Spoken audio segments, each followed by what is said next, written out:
Bagi memacu perkembangan ekonomi negara agar lebih memberangsangkan menerusi sistem ekonomi baru, setiap kementerian perlu menjadikan Sains Teknologi dan Inovasi STI sebagai antara dasar utama pelaksanaan.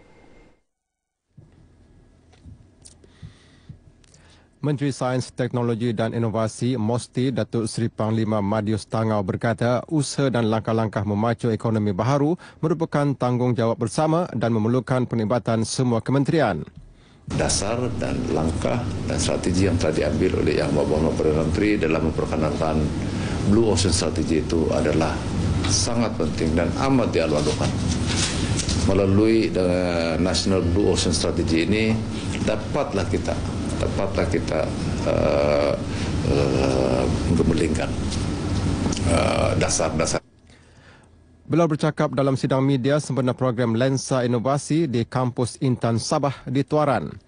Katanya Majlis Sains Negara sebagai pemacu dasar kini dalam proses mengatur dua dasar baharu bagi menjenamakan semula penggunaan sains, teknologi dan inovasi menerusi Plan Induk STEM iaitu kepakaran dalam bidang sains, teknologi, kejuruteraan dan matematik serta Plan Induk Sains, Teknologi dan Inovasi STI.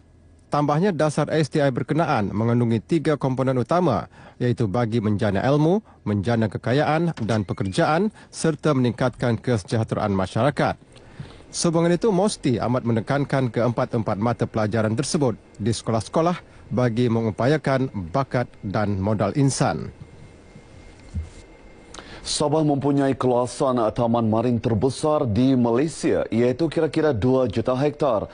Daripada jumlah itu, Taman Marin Tun Mustafa di Kudat mempunyai keluasan 1 juta hektar. Menurut Menteri Pelancongan Kebudayaan dan Alam Sekitar Datuk Seri Panglima Masidi Manjun, Taman Marin yang kaya dengan kepelbagaian hidupan laut itu memerlukan penjagaan yang baik bagi mengekalkan keindahannya sebagai khazanah alam semula jadi. Usaha mengekalkan keindahan Taman Marin ini termasuklah menguatkuasakan undang-undang bagi memastikan kawasan Taman Marin berkenaan terpelihara sepenuhnya.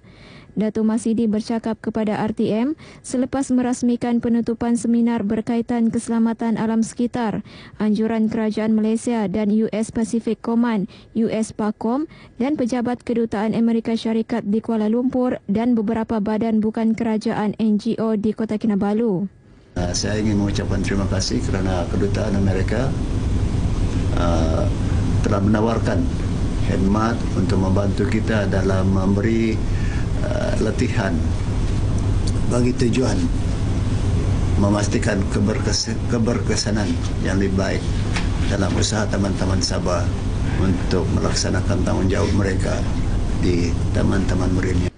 Tambahnya, seminar ini juga bertujuan untuk meningkatkan kesedaran mengenai penjagaan alam sekitar serta peluang-peluang kerjasama yang boleh dijalin bagi meningkatkan penjagaan alam sekitar, terutama melibatkan taman marin. Seminar 3 hari itu turut membincangkan mengenai undang-undang berkaitan aktiviti perikanan, perlindungan hidupan liar dan keselamatan makanan. Surau At-Taqwa Kompleks Bersepadu Kementerian Komunikasi dan Multimedia Sabah menerima sumbangan RM1 juta untuk menaik taraf surau tersebut bagi menampung keperluan masyarakat Islam mengerjakan solat khususnya mereka yang tinggal di daerah penampang. Menurut Ketua UMNO Bahagian Penampang, Datuk John Ambrose, peruntukan khas itu diluluskan Perdana Menteri Datuk Seri Muhammad Najib Tun Razak melalui permohonan yang dikemukakan oleh UMNO Bahagian Penampang. Katanya kerja-kerja menaik taraf surau berkenaan akan bermula selepas sambutan Hari Raya Aidiladha. Perdana Menteri sendiri yang lulus 1 juta untuk ini surau kerana ini masjid. Kerana ini masjid orang awam boleh pakai musim sembahyang Jumaat kerana di Penampang ni banyak kekurangan masjid dan banyak juga yang orang-orang Islam yang susah mau pergi Kota Kinabalu untuk sembahyang. Beliau menyatakan demikian ketika ditemui media selepas menyampaikan sumbangan seekor lembu sempena Hari Raya Aidiladha kepada Surau At-Taqwa Kompleks Bersepadu KKMM di Kota Kinabalu. Sumbangan lembu berkenaan disampaikan kepada pengerusi Surau At-Taqwa yang juga penolong pengarah rancangan radio RTM Sabah, Abang Sulaiman Abang Jo.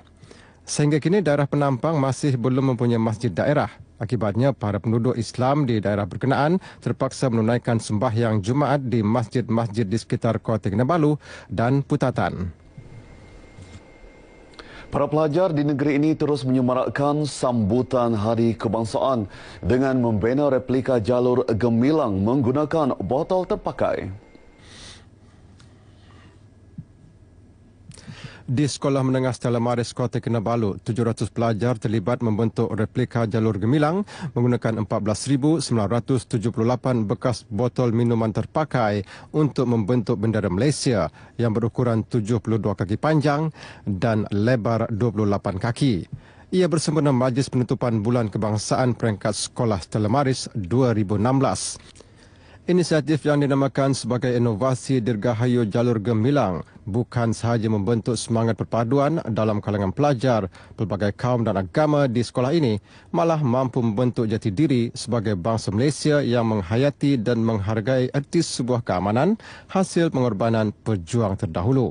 Antara matlamat yang kami terapkan ialah merapatkan hubungan di kalangan murid-murid di sekolah ini dan juga ibu bapa, komuniti, swasta dan juga melibatkan pihak guru dan semua AKP yang ada di sekolah ini dan sebagai satu usaha untuk semangat cintakan kepada tanah air. Apabila kami membina ni jalur gemilang, boleh berasa kesatuan antara kami satu kelas. Tidak kira agama, tidak kira bangsa, tidak kira umur. Kami bekerjasama. Saya berasa bangga terhadap keamanan dan kejayaan yang dicapai oleh negara kita Malaysia.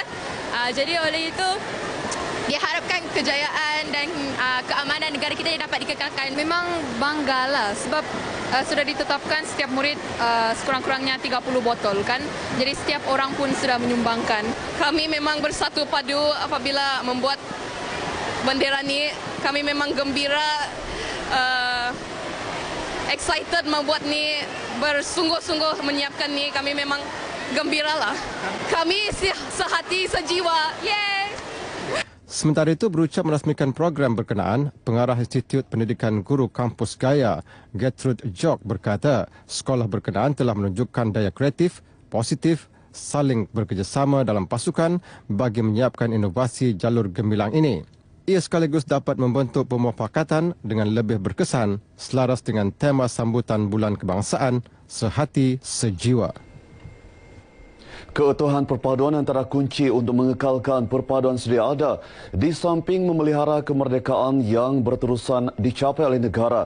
Justru semua pihak perlu memainkan peranan dalam menyemarakkan semangat cinta akan negara menerusi sambutan Hari Kebangsaan tidak terkecuali Sekolah Menengah Kebangsaan SMK Kolombong di Inanam, Kota Kinabalu.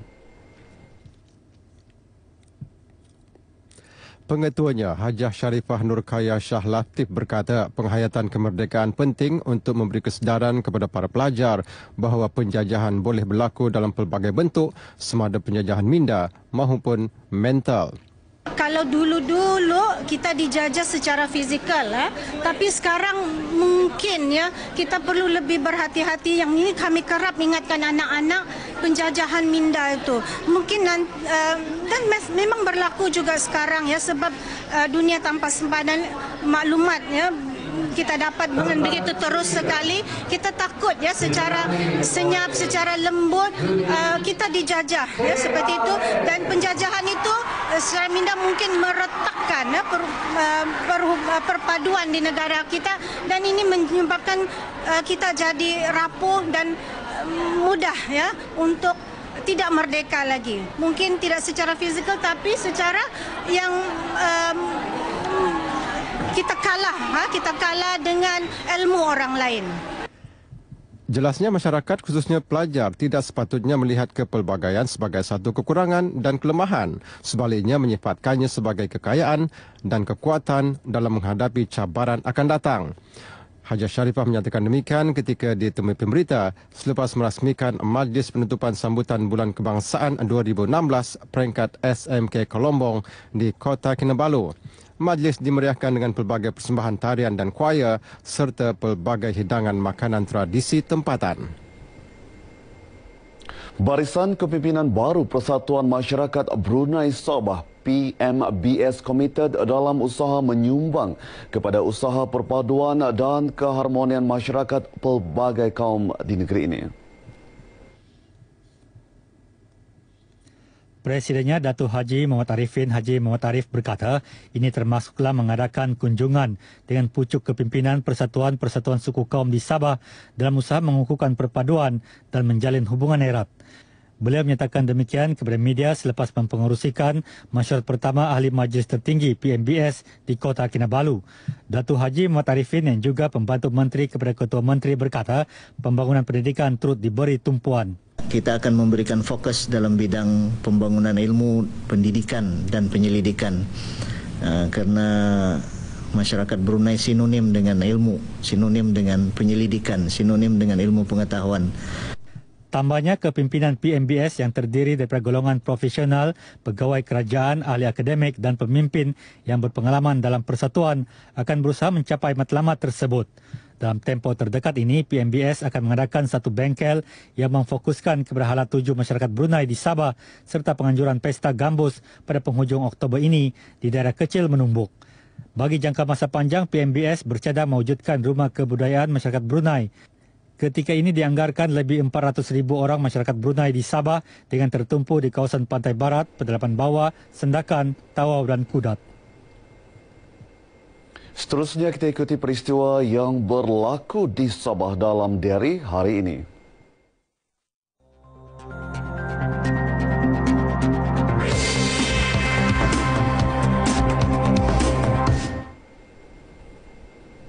Bermula pukul 6.30 pagi telah berlangsung kayuhan Hari Kebangsaan 2016 yang bermula dari Padang Merdeka Kota Kinabalu menuju ke Universiti Malaysia Sabah dan kembali ke Padang Merdeka.